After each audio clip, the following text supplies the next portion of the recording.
आज हम लोग सीखेंगे वैज्ञानिक प्रबंध के बारे में। वैज्ञानिक प्रबंध क्या है और इसकी क्या विशेषताएं। देखिए, वैज्ञानिक प्रबंध की जब बात आती है तो वैज्ञानिक प्रबंध नाम से ही सुन के लगता है कि वैज्ञानिक प्रबंध का मतलब क्या होगा। वैज्ञानिक शब्द जब बोलते हैं तो यह दो शब्दों से मिलकर बना है, वी और ज्ञान। वी मतलब क्या होता है, विशिष्ट, और ज्ञान मतलब क्या होता है, जानकारी। तो वैज्ञानिक प्रबंध में क्या होगा, विशिष्ट जानकारी होगा। तो विशिष्ट जानकारी का मतलब यह होता है काम करने का, एक काम करने के कई तरीके होते हैं, उसमें से सर्वोत्तम तरीका का चयन किया जाता है। सर्वोत्तम तरीका के चयन करने से क्या होता है कि लागत में क्या होती है, कमी होती है। जब लागत में कमी होगी तो लाभ में स्वतः क्या होगी, वृद्धि होगी। क्योंकि अभी जो बाजार है, यह कौन बाजार है, कॉम्पिटिटिव मार्केट है ना। हर चीज में कई ऑप्शन होते हैं और इस कंपटीशन के ज़माने में आगे बढ़ने के लिए हर काम में वैज्ञानिक दृष्टिकोण रखना आवश्यक होता है। क्योंकि जब किसी काम को परंपरागत तरीका से किया जाएगा तो उस काम में क्या होगा कि लागत अधिक होगी और लाभ कम होगा।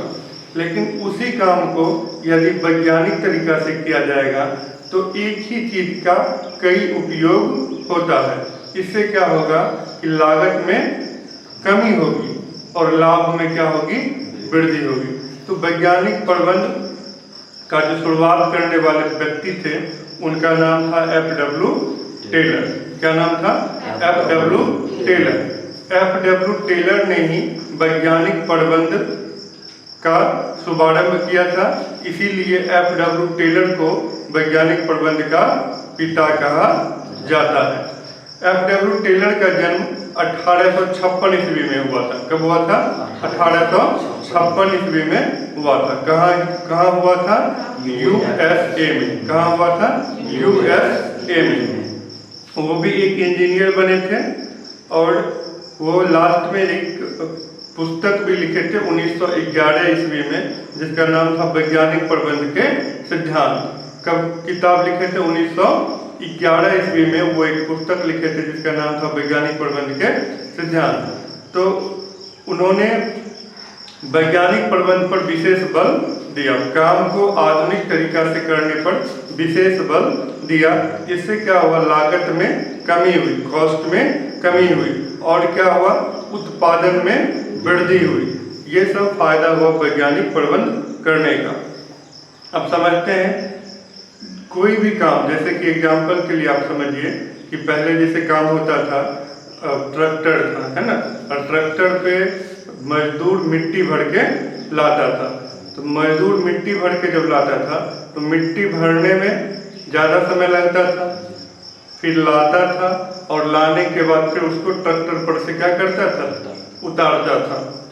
लेकिन इसी चीज़ में वैज्ञानिक प्रबंध का जब उपयोग किया गया तो क्या हुआ, ऐसे एक ट्रैक्टर एक दिन में 2-3 टेलर मिट्टी ला पाता था और उस पर 3-4 लेबर काम करते थे, है ना, एक टेलर पे।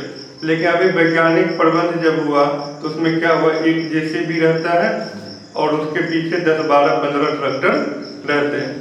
अब क्या होता है कि बस 1-2 बार जो है वो दे देता है ना, तो 1-2 बार दे देता, 2 मिनट में, 5 मिनट में 1 टेलर मिट्टी जो है भर जाता है।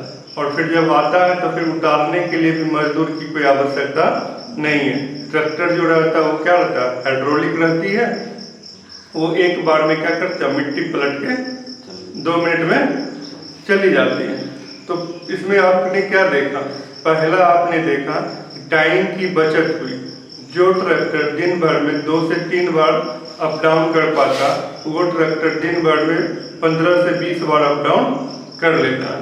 तो वो काम को कई गुना बढ़ा दिया।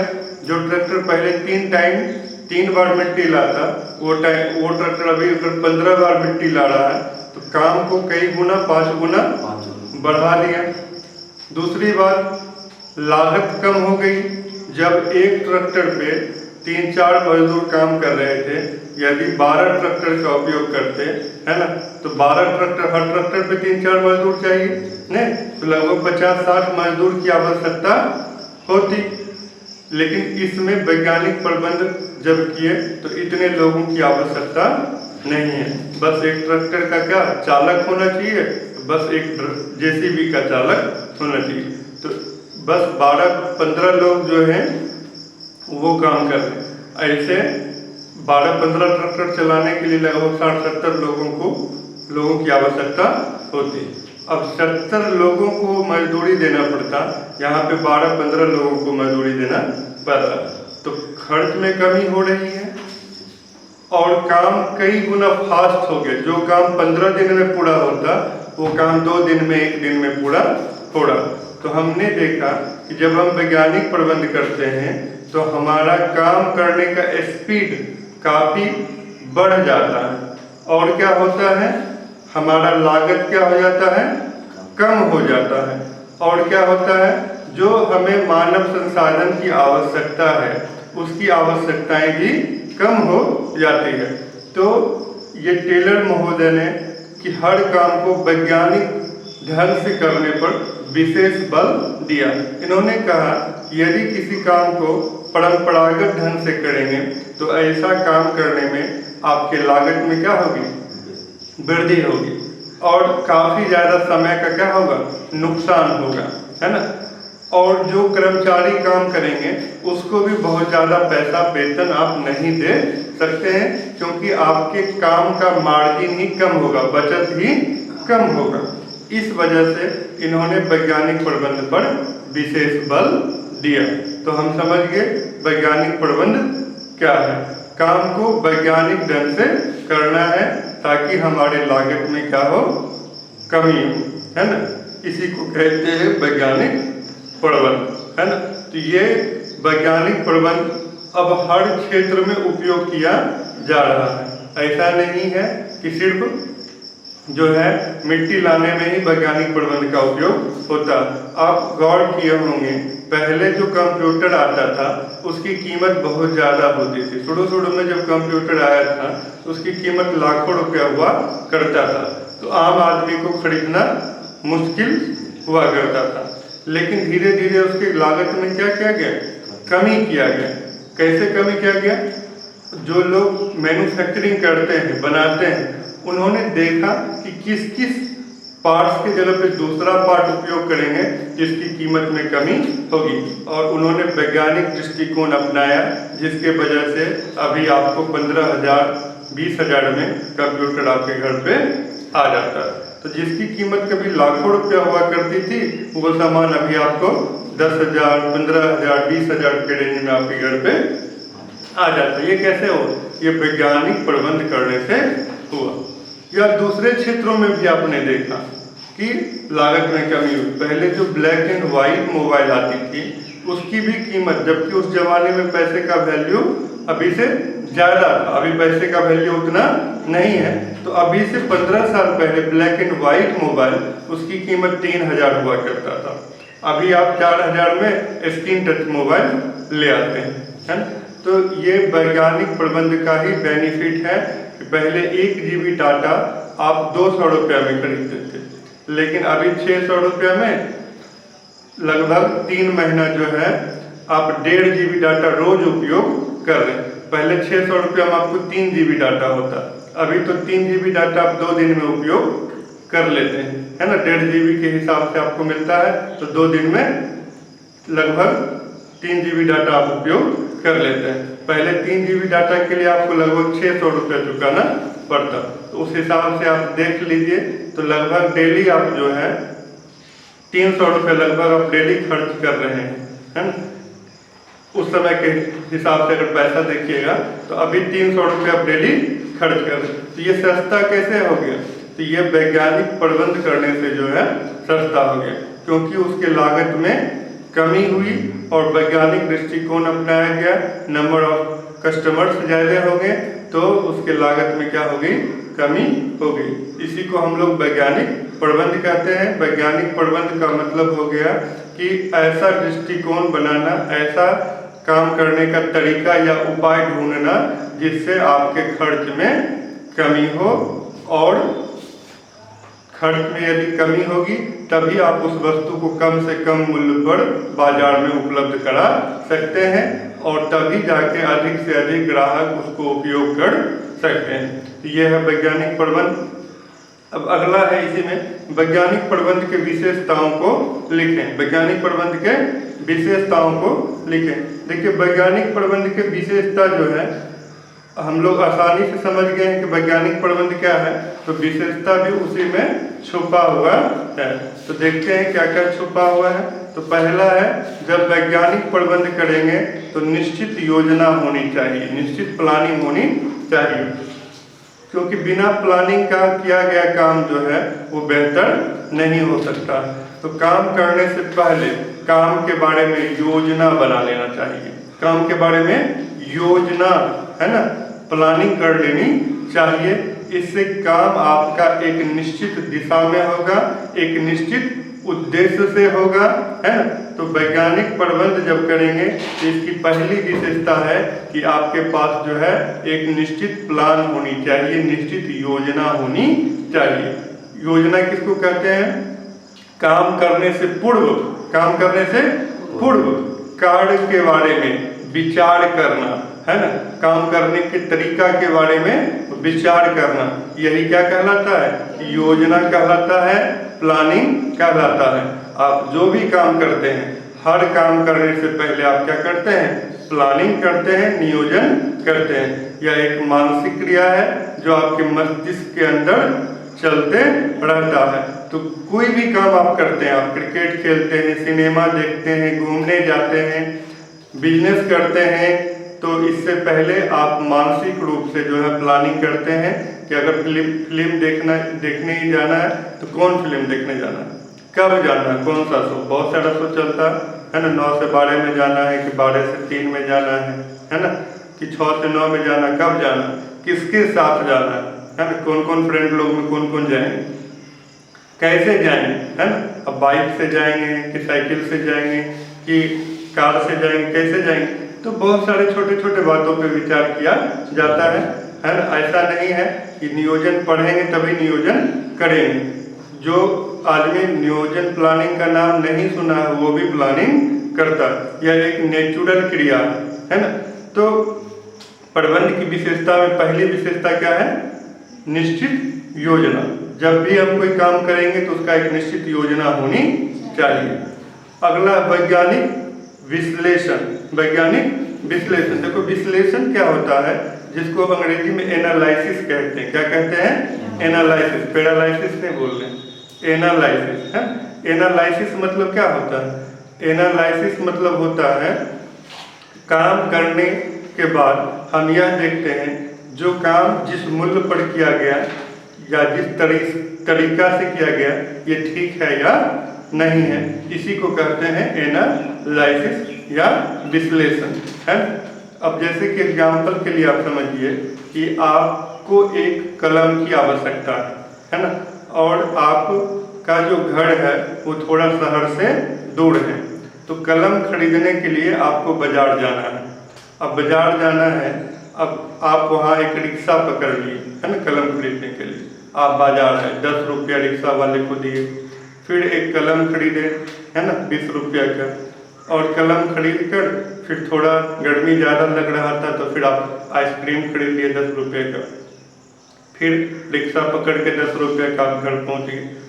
तो अब यहाँ पे एनालिसिस ये करना है कि आपको कलम की आवश्यकता थी, अब इसके लिए बाजार आना पड़ा, है ना, और आप 10 रुपया रिक्शा का दिए आने का, 10 रुपये जाने का, 10 रुपये का आइसक्रीम खाए, तो 30 रुपया आपका बर्बाद गया, और 20 रुपया का आइसक्रीम खरीद लिए, है ना। तो आपका जो है खर्च जो है 30 रुपया और 20 रुपया का कलम हो गया, तो 50 रुपया आपका खर्च हो गया। अब 50 रुपया आपका जो खर्च हो गया, लेकिन आपको वस्तु खरीदने की आवश्यकता कितने का था? 20 का। कलम आप 3 रुपया का भी खरीद सकते थे, नहीं 5 रुपया का भी कलम आप खरीद सकते थे। जब आप बाजार आए रिक्शा पकड़ के, तो आप स्टूडेंट हैं तो आप अपने साइकिल से भी आ सकते थे, रिक्शा से आने की कोई आवश्यकता नहीं थी। वो 20 रुपया जो रिक्शा में गया उसको आप बचा सकते थे। या फिर आप जब किसी दूसरे काम से आते तो उसी वक्त आप कलम खरीद लेते। जब आप ट्यूशन जाते उसी समय आप ध्यान देते कि आपकी कलम खत्म होने वाली है या कलम नहीं है, तो आपको कलम खरीद लेना चाहिए। तो एनालिसिस में ये देखा जाता है कि जो काम किया गया है और जिस मूल्य पर किया गया है क्या वो ठीक है या नहीं। इसी को कहते हैं एनालिसिस, विश्लेषण करना। तीसरा है नियमों का समूह। जब प्रबंध होगा तो उसमें बहुत सारे नियम होंगे, कोई एक नियम नहीं होगा। तो जब वैज्ञानिक ढंग से प्रबंध करेंगे तो बहुत सारे नियम होंगे जिसको हम लोग लिख लेंगे और उन सभी नियमों का पालन करते हैं तो क्या होगा, हमारे लागत में कमी होगा, उत्पादन में वृद्धि होगा और इस कंपटीशन के समय में हम अपने व्यापार को जिंदा रख सकते हैं। अगला सामयिक अध्ययन। सामयिक अध्ययन जिसको टाइम स्टडी कहते हैं। टाइम स्टडी में ये होता है कि जो काम हम कर रहे हैं इसको करने में कितना समय लगता है, कितना थकान होता है, इसका अध्ययन ही कहलाता है सामयिक अध्ययन। अब किसी काम को करने में बहुत ज़्यादा थकान होता है ना। अब जैसे कि मान लो कि नीचे से हमको गिट्टी और बालू जो है छत पे चढ़ाना है। इसका एक तरीका ये है कि मजदूर जो है गिट्टी भरेगा, है ना, और वो सर पे चढ़ा के बार बार ऊपर ले जाएगा। एक तरीका ये है कि नीचे से जो है कुछ सिस्टम फिट कर दिए और ऊपर से रस्सी लगा के खींच लेगा, है। एक तरीका ये है कि अगर ज़्यादा मात्रा में चढ़ाना है तो एक मशीन लगा दी छोटा सा और उसमें सब रखे और वो लिफ्ट की तरफ ऊपर जो है खींच लिया और ऊपर जाके पलट दिया। तो एक काम को करने के कई तरीके होते हैं। तो सामयिक अध्ययन में ये देखा जाता है कि काम को करने में कितना समय लगा, इसको कहते हैं सामयिक अध्ययन, है ना। और इसी में होता है थकान अध्ययन भी कि काम को करने में कितना थकान हुआ। यदि कम काम करने में ही ज़्यादा थकान हो गया तो फिर वो ज़्यादा काम नहीं कर पाएगा। तो थकान भी क्या होनी चाहिए, कम होनी चाहिए। यदि श्रमिकों को, जो काम करने वाले कर्मचारी हैं, उनको थकान कम होगा तो वो ज़्यादा देर तक काम कर सकते हैं। तो ये भी अध्ययन करना है और ये भी अध्ययन करना है उनका काम करने का जो तरीका है वो ठीक है या नहीं। तो ये सब अध्ययन हम किस में करते हैं, टाइम स्टडी में, सामयिक अध्ययन में करते हैं। तो वैज्ञानिक प्रबंध के 4 विशेषता हमने सीखा। पहला, निश्चित योजना होनी चाहिए। दूसरा, वैज्ञानिक विश्लेषण होना चाहिए, एनालिसिस। और समूह है, नियमों का समूह है, सेट ऑफ रूल्स। और टाइम स्टडी, सामयिक अध्ययन। तो 4 बात पढ़ ले, 2 बात और पढ़ना है। क्या है, मितव्ययिता, इकोनॉमी। ये तो वैज्ञानिक प्रबंध, जब प्रबंध शब्द आ गया तो वहाँ इकोनॉमी होगी। मितव्ययिता मतलब क्या, व्यय में कमी। मितव्ययिता नाम से ही क्लियर है कि व्यय में कमी। व्यय में कमी मतलब खर्च जो है कम करना है और खर्च कम करना है, लेकिन ये ध्यान रखना है कि उत्पादन कम नहीं होना चाहिए, उत्पादन भी अधिक होना चाहिए। उत्पादन में वृद्धि हो लेकिन खर्च में कमी हो। हाँ, और ये भी ध्यान रखना है कि जो कर्मचारी काम कर रहे हैं उनको कार्य करने में भी कोई कठिनाई नहीं होना चाहिए। इसको कहते हैं मितव्ययिता। मतलब व्यय में कमी हो लेकिन उससे लागत में कमी होना चाहिए, उत्पादन में वृद्धि होना चाहिए। इसका मतलब नहीं कि खर्च कम कर दिए उत्पादन ही कम कर दिए, तब ये व्यय में कमी नहीं हुआ, तब ये क्या होगा, नुकसान हो जाएगा। मितव्ययिता का मतलब सिर्फ व्यय में कमी है, करना है, लेकिन उत्पादन में क्या करना है, वृद्धि करना। अगला, कार्य क्षमता में वृद्धि। क्या है, कार्य क्षमता में वृद्धि। कार्य क्षमता में वृद्धि, इसका जब प्रबंध करते हैं इसका उद्देश्य ही यही होता है कि कम समय में काम को पूरा करना है, कम समय में काम को पूरा करना है। इसी को कहते हैं कार्य क्षमता में वृद्धि। तो जब आप किसी काम को प्लानिंग के तहत करेंगे तो आप कम समय में भी काम को कंप्लीट कर सकते हैं। तो आज जो आपका ये सवाल था, वैज्ञानिक प्रबंध क्या है और वैज्ञानिक प्रबंध के विशेषताओं को लिखें, ये क्वेश्चन जो है आपका कंप्लीट हो गया। अब हम लोग अगला क्वेश्चन सीखेंगे। अगला क्वेश्चन जो होगा हमारा वो होगा वैज्ञानिक प्रबंध के गुण तथा लाभ को लिखें। अगला सवाल क्या होगा, वैज्ञानिक प्रबंध के गुण तथा लाभ को लिखें।